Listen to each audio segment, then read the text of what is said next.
Success is so important, and we're all driven to succeed. But is that the right drive? And is success really worth achieving? This is what we'll be exploring on today's podcast when we explore the leadership and feminine energy that helps us redefine success and the impact that we can make in our modern world. Welcome to the Satisfied Woman podcast. I'm your host, Alanna Kaivalya. This podcast is dedicated to helping women lean into their femininity and rediscover the power of their feminine gifts. We take a look at what it means to be a modern woman and how we can live a satisfied life on our own terms.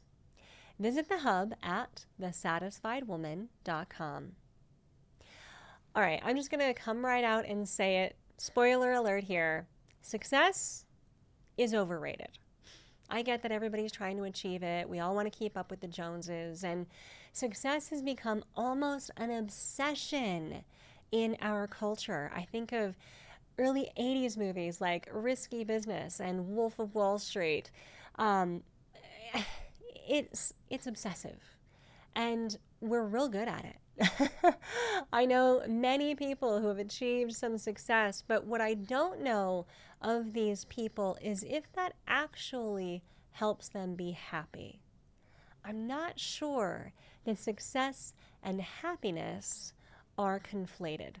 I don't think that they have much to do with one another. And in fact, I think sometimes the obsessive drive toward success actually creates a lot of unhappiness. We feel stressed about the things that we're meant to achieve, or the deadlines we're supposed to make, or the sacrifices we have to lay at the feet of the success gods in order to make that success happen. I think about the extra overtime at work, or the working weekends, or the other day I was riding public transportation and I saw several people there with a stack of phones. One woman had 2 phones, one man had 3. They're shuffling between all 3 of them, trying to keep up with whatever messages are there. This obsession with success, I'm not sure, is making us happier. And what I do know is that it definitely doesn't make women happier. I know. Imagine. Now, look, as a woman myself who has done her best to achieve as much success as possible in her lifetime, I know that the stress that carries. I also know the stress of not being successful. But let's talk about what success is and why it's actually so overrated, and where we get hung up with it, and why maybe it creates so much stress and sometimes unhappiness. Success is incredibly linear. It's a pathway. Now, I think about young people who are going through school and sometimes have a tremendous amount of pressure, even in their early years of schooling, to succeed. Perhaps parents or family members or even teachers or community members have encouraged them in a certain direction. They show an aptitude for one thing, and so that one thing is just hammered home their entire school career. I have a good friend who is a doctor because that's what his family told him he should be. I know another young woman who is a classical musician because at an early age she showed aptitude for the violin, and so violin lessons 6 days a week all through her schooling until she got to Juilliard, and she had a breakdown and quit. This drive is not necessarily our true desire. And when that linear, almost unwavering and unyielding drive towards success doesn't take into account our changing needs, our changing desires, what we actually want to do, then is success at all costs really costing us too much? So success being linear and truly achieving the masculine traditional idea of success requires that linearity. It does. It requires us to follow a certain path in an unwavering way and just go for it, because there is an apex, there is a peak, there is a top, there is an end goal to success. So you have to get to that finish line. And there's really only one way to get to a finish line, and that is the fastest, most direct way possible. So that requires that linear approach where we're not really taking in outside influence. We're not really taking into consideration other things or other ideas. We're not diverting for a while just to see how things go. I mean, I can't imagine someone on the pathway to becoming a doctor spending, I don't know, 6 years just on break, traveling around the world and seeing what the world has to offer, maybe going to some South Asian countries and getting lost in the wilderness for a while and, popping back into medical school every now and again. It requires that linear focus. Now, I definitely want my doctor on that linear pathway, and so for some, that is going to be the right and most direct pathway for them. That does fall in alignment with their desire, their gifts, their soul's yearning. Fine. So for those, that level of success will probably work out, but it's not necessarily for everyone. So just be open to that as we continue this conversation about success. Success is also very masculine. Let's just call a spade. When success drives us upward in a linear fashion to an apex, that is primarily masculine. Masculine has that apex, while the feminine has that depth and that receptivity and that vessel orientation. And yes, it is phallic. It is definitely phallic. So if you imagine the masculine fighting with swords to get to the finish line or to achieve a goal or to win, that's what we're looking at with success. Now, our culture has been built on that because our culture is patriarchal, and that patriarchal paradigm really has us yearning for success at all costs, and may the best man win. But when we have a winner, we have a whole lot of losers, and when it's the men who are winning, guess who's losing? So the other trouble with success is that it's hierarchical. Success usually indicates that one person is trying to get to the finish line. Now, I love competition, and I'm definitely not putting down success in all respects, in all forms, in all ways. Success is good when it is necessary and the right thing to do, but success isn't always necessary. So I love competition as much as the next guy. I've competed in various events myself. Love a gold medal. Why not? But when you have a gold medal, and healthy competition is actually really beneficial for the psyche and for any individual, it becomes detrimental when there's a hierarchy and when the losers are diminished as a result. When the losers truly lose, when they feel like they've lost something in the pursuit of the win or the goal or the success, that's when we have detriment, and that's when we perhaps are not contributing to the well-being of the psyche of someone else or anyone else. I think about success in a corporate setting and how it becomes this cutthroat, hierarchical, I'm better than you, the boss is looking at me kind of energy. And there's a lot of ways to express that, whether it's showing up earlier than everybody else, spending more time on the report than everybody else, throwing your fellow colleague under the bus because you want the promotion. These are kind of normal in the culture of today. And I don't know that they need to be. And it's hurtful. So when we have hierarchy, we have an instability and we have a power differential. In any hierarchy you can think of, whether it's doctor-patient, whether it's therapist-patient, whether it's professor-student, any hierarchical structure, you have a power differential. And when you have a power differential between humans, there's a potential there, not always, but there is a potential there for abuse of that power, and a lot of people run into trouble with that. So that's a challenge with success. The last challenge of success that I want to outline for you is simply that what happens once you get to the finish line? What happens once you get to the finish line? I'll tell you what usually happens. Once you reach whatever goal you've set for yourself, you then either feel empty because that goal has been reached, and what are you to do now? Or you simply move the goalpost forward and you reach higher, bigger, better, faster, so that you never actually get to any kind of finish line. And then there's always a sense of dissatisfaction. And what are we, if not doing our best to be satisfied women?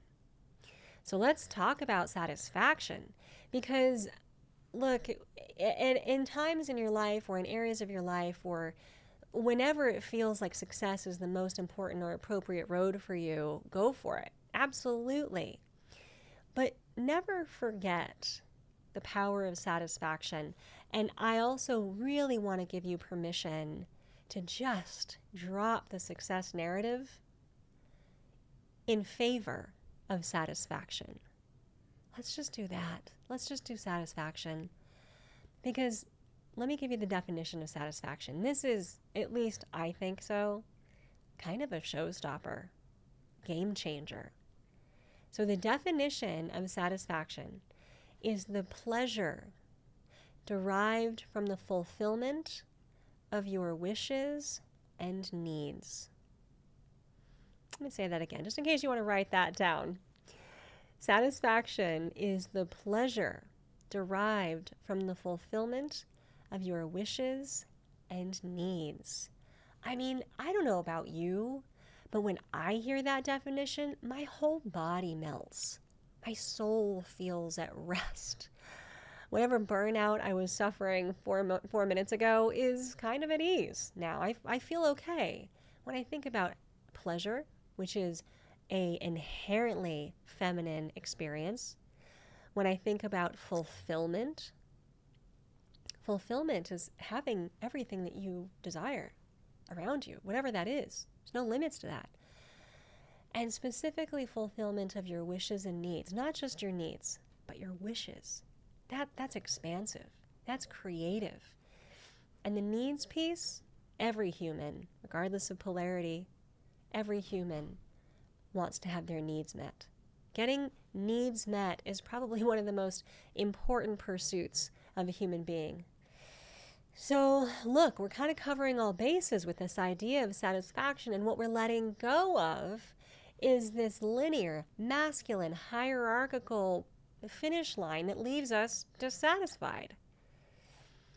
When women pursue satisfaction, what they're looking to do is not just feel pleasure on their own, but actually for the benefit and with the benefit of others.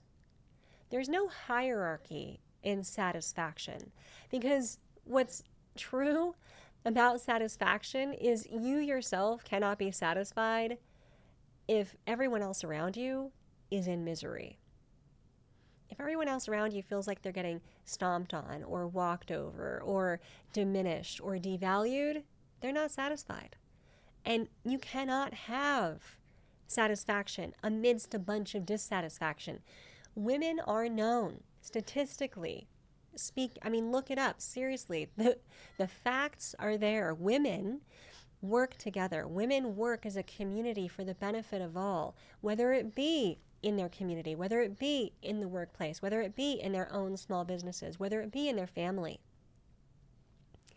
And we want to make sure that it's our pleasure that is coming first, because that is what will allow everyone else around us to feel that sense of satisfaction. The feminine is a pleasure center. I know, that sounds really sexy. I get it. It is sexy. Being in your femininity is being able to run pleasure through your body, to run pleasure through your psyche, your mind, and your heart. And when the feminine runs pleasure through her body, other people get some of that. It allows other people to feel pleasure. It starts with us, and then it disseminates, it disperses. So truly, our pleasure, our fulfillment is actually beneficial to everyone around us. We don't need metrics for that, because as the feminine, we feel that. Now look, yes, there are metrics. There are basics. We want satisfaction, and some of our needs include a certain dollar amount every month, or a certain element of our life to be taken care of, or a certain boundary to be met. Yes, we can have our spreadsheets and our metrics and our facts, absolutely. but let them be in service to the fulfillment of our wishes and needs. As long as we have our needs met, then pleasure is possible. And when the feminine isn't feeling pleasure, she is being drained. She is being ravaged. She is being taken advantage of. She is being martyred. She is being, I don't even want to use the word, but raped. And I don't want to use it because I know that that is a reality for many women, so I don't use it lightly. We don't have it easy. Being a woman in this world is not easy, and I understand and know that there is a lot that is not easy, and many different levels of not easy, and I respect and honor all of the challenges and traumas that you've been through. And what I want, what I wish and deeply desire for all of us is satisfaction. That we always have our needs met. That instead of being ravaged, instead of being taken advantage of, instead of being drawn from and drained, that we are ravished, that we are honored, that we are cherished, that we are valued. This is the possibility in the world that I hold in mind when I do this work, when I write a book, or when I do a podcast, or when I build a website, or create an app. I'm doing it because my desire, my need, my wish that I want to have fulfilled is satisfaction for all women. So I'm going to do my best. I'm going to do my part. I'm hoping that you will too. And as we do this work, as we uplift others, as we adjust each other's crowns, as a good friend of mine says, or as my cowgirl friends like to say, you just adjust each other's cowboy hats. Whatever we're adjusting them for each other. We're doing this work for each other. This is not to benefit us solely. And when a woman is truly in her feminine power, she is never desirous of her own sole benefit, because satisfaction doesn't happen that way. Pleasure doesn't happen that way. It is mutual. It's not hierarchical. It's communal. It's not linear. It's inclusive. It's fluid. It's always being adjusted. We are always course correcting. We are always moving fluidly through life and adjusting based on our feeling, our intuition, what we know in our feminine soul to be right or wrong for us and by proxy, those around us and those that we love. And that changes because as a feminine woman, our life is lived in cycles, whether it be the different stages of a woman's life, which are our early adulthood up to about age 25, our young womanhood up to about age 40, our full femininity between 40 and 55 or so, and then our satisfaction beyond 55, whatever those stages are, or the monthly cycles of our menstrual cycle. We are, as feminine women, dominated by cycles. Our life is based on this fluidity of nature and time and things coming back around. We don't have a linearity to our life. We have a cycle to our life. So sometimes that linear method of success, it doesn't feel natural to the feminine woman. And it doesn't have to, right? Success is not required. I think for a feminine woman, though, satisfaction is. We want satisfaction in order to feel that sense of pleasure and fulfillment, because having our needs met as a human is critical, and having our wishes fulfilled, that's what makes life rich and full and beautiful and interesting. And wishing, dreaming, is the providence of the feminine. Dreams and wishes come from the unconscious, and the unconscious is the psychic domain of feminine energy. So when we dream, when we wish, we are actually tapping deeply into what makes us most feminine. We are tapping into our creativity. And for the feminine, creativity simply means the creation of something from nothing. Whether that be a baby, or whether that be a new business, or whether that be a piece of art, or a dinner, whatever it is. Creating something from nothing, tapping into that creative energy, bringing wishes to life, is what makes the world new and fresh. That is what is going to make this world more filled with satisfied women. Because when you hold a vision, and I hold the vision, and we drop that masculine paradigm of success, and we pursue what is most important to us, we change the game, we change the paradigm. We show other women what is possible. We demonstrate leadership, true leadership, with our feminine energy to empower other women to do the same. And that is what allows us all to thrive. So, next time someone says, are you successful? Or what makes you successful? Or what do you do? Maybe correct them and say, actually, let me tell you what makes me satisfied. Let me share with you where my pleasure and my fulfillment come from. What's interesting about that is it is a door opening for others to come in and participate in that with you. Because as women, we don't want to do this work alone. We don't want to do this life alone. Another primary principle of femininity is collaboration and communion. And this is how we lead one another, by holding hands, by doing it in circles, in a cyclical fashion, in a circular way, so that we share our empowerment, and in doing so, empower others. So, let's go for satisfaction. Let's drop the narrative of success when it doesn't suit us. And let's find that holistic, cyclical road to our pleasure being derived from the fulfillment of our wishes and needs. So here's to you and finding that path for yourself and for your fellow women.